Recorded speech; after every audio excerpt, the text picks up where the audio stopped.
황금기 시절 활발히 활동하다 모나코의 공비가 된 그레이스 켈리를 알고 있나요? 지금부터 그레이스 켈리에 대해 알아봅니다. 그레이스 켈리는 1929년 11월 12일 미국 펜실베이니아주 필라델피아의 명문가에서 태어났습니다. 아일랜드계 미국인 아버지와 독일계 미국인 어머니 사이에서 태어난 1남 3녀 중 셋째였습니다. 그레이스 켈리는 자수성가한 사업가인 아버지 존 켈리 덕분에 부유한 환경에서 자랄 수 있었습니다. 그레이스 켈리는 일찍부터 배우를 꿈꾸며 고등학교 시절 춤과 연기를 배웠습니다. 졸업책에 존경하는 배우로 잉그리드 버그먼과 조셉 코튼을 언급했다고 하네요. 모델로 경력을 시작해 브로드웨이에서 연기하다가 스릴러 영화 14시간의 단역을 맡아 영화배우의 길로 들어서게 되었습니다. 인지도가 높아진 것은 1952년 하이 눈에서 게리 쿠퍼의 상대역으로 출연하면서부터였는데요. 이후 모간보에서 클라크 게이블, 에바 가드너와 함께 주연을 맡아 골든글로브 여우 조연상을 받았습니다. 이 성공으로 스릴러의 거장 엘프리드 히치콕의 눈에 드는 행운까지 얻었죠. 엘프리드 히치콕은 그레이스 켈리를 데리고 다이얼 M을 돌려라 2창을 찍었고, 그녀는 이 작품들을 찍으며 우아하고도 차가운 이미지를 얻고 얼음의 왕이라는 별명까지 생겼습니다. 이후 그레이스 켈리에게 생긴 일을 생각하면 의미심장한 별명이지요. 이후 칼체, 나는 결백하다 등의 영화에서 여주인공으로 활약하며 히치콕의 뮤즈로 탄탄대로의 길을 걸었죠. 1954년에 찍은 갈채로 아카데미 여우 주연상을 수상하는 영광을 누리기도 했습니다. 이렇게 스타가 되어 전성기를 구가하면서 그레이스 켈리는 매우 화려한 스캔들의 주인공 자리에도 올랐습니다. 히치콕이 그런 그녀에게 붙여준 별명이 눈 덮인 화산이었다고 해요. 우리나라에서는 그레이스 켈리가 조신하고 기품 있는 이미지이지만 실제로는 연애에 매우 화끈했고 스캔들이 있었던 상대도 대부분 가정이 있고 나이가 많은 유부남이었다고 합니다. 19살 TV에 출연하던 시절에 만났던 마크 밀러를 시작으로 감독이었던 본 리처드슨, 그리고 진 라이온스 등과 연인 관계였던 그녀는 하이눈에서 공연한 게리 쿠퍼와 연애를 했으며 레이 밀랜드, 빈 크로스비, 윌리엄 홀든 등 함께 작품을 한 배우들과도 데이트를 즐겼습니다.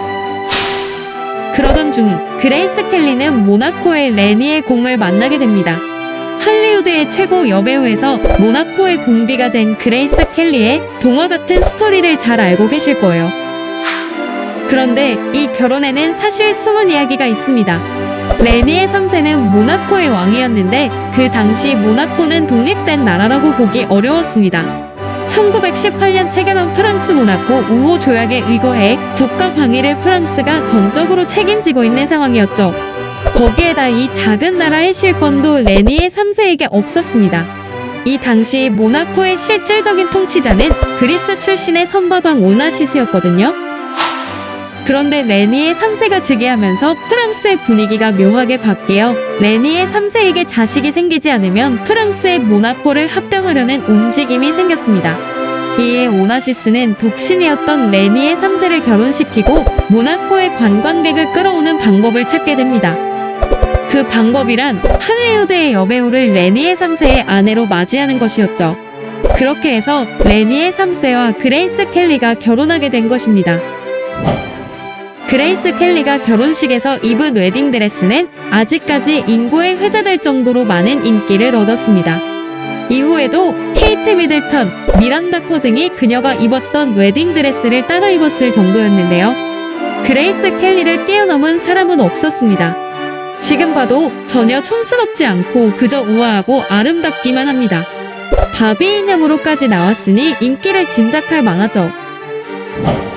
그레이스 켈리는 결혼 후 1957년에 장녀 카롤린, 1958년에 외아들 알베르, 1965년에 차녀 스테파니를 낳았습니다. 차녀를 낳기 전에 몇 번 임신했지만 건강이 좋지 않아 유산을 거듭했다고 합니다. 그래서 차녀 스테파니를 더 애지중지했다는 비화도 있습니다. 카롤린 공녀가 태어났을 때 드디어 레니의 3세에게 적법한 후계자가 생긴 것이고, 이에 프랑스에 합병당할 위기를 넘기게 되었죠. 이때 모나코 전역이 축제 분위기였고 이후 모나코에 미국인 관광객이 폭증했습니다. 이 때문에 모나코 국민들은 그레이스 켈리를 매우 아꼈죠. 하지만 안타깝게도 그녀의 결혼 생활은 그다지 행복하지 못했습니다. 그레이스 켈리는 배우 생활을 하며 매너를 지키는 법을 배웠기 때문에 결혼 이후에 따로 배울 것이 없어요. 라고 했지만 공가에 적응하는 것은 쉽지 않은 일이었죠. 공가에서는 프랑스어를 썼는데 켈리는 프랑스어를 잘하지 못해서 언어 장벽이 있었습니다. 또 공비로서 공가의 엄격한 규칙이나 전통을 지켜야 하고 언제나 긴장하며 크게 웃을 수도 없었습니다. 레니의 3세여도 살아온 방식과 가치관이 달라 갈등이 많았고 시어머니 시누이와도 사이가 좋지 않았다고 합니다.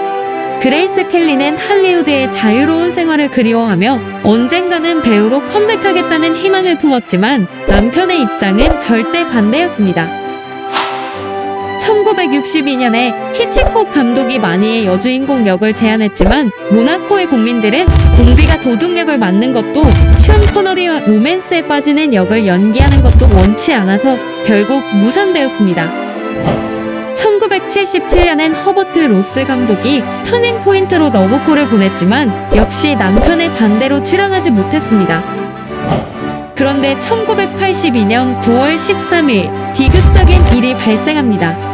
그레이스 켈리는 차녀 스테파니 공녀를 조수석에 태우고 직접 차를 운전해 프랑스로 가던 중 갑작스럽게 뇌졸중이 일어난 까닭에 차가 산비탈로 굴러떨어지는 사고를 냈습니다. 같이 타고 있던 스테파니는 가벼운 부상만 입고 살았지만 켈리는 치명상을 입은 채 의식을 회복하지 못하고 다음 날인 9월 14일 52세의 나이로 세상을 떠났습니다. 이러한 그레이스 켈리의 영화 같은 삶을 담아낸 영화 그레이스 오브 모나코가 2014년에 나오기도 했습니다. 주인공은 니콜 키드먼이 맡았으며 영화는 그레이스 켈리가 모나코 국왕 레니의 3세와 결혼한 이후의 삶을 담은 영화로 국가적 위기에 처한 모나코를 구하기 위해 애썼던 그녀의 실화를 그려냈습니다. 주인공을 맡은 니콜 키드먼은 그레이스 켈리에 대해 묻는 말에 그레이스 켈리를 연기한다는 것은 일생일대의 기회였어요. 그녀는 비현실적일 정도로 엄청난 가치를 지닌 사람이죠. 그녀는 그녀만의 기운을 뿜어내는 놀라운 사람이에요. 라고 극찬했습니다.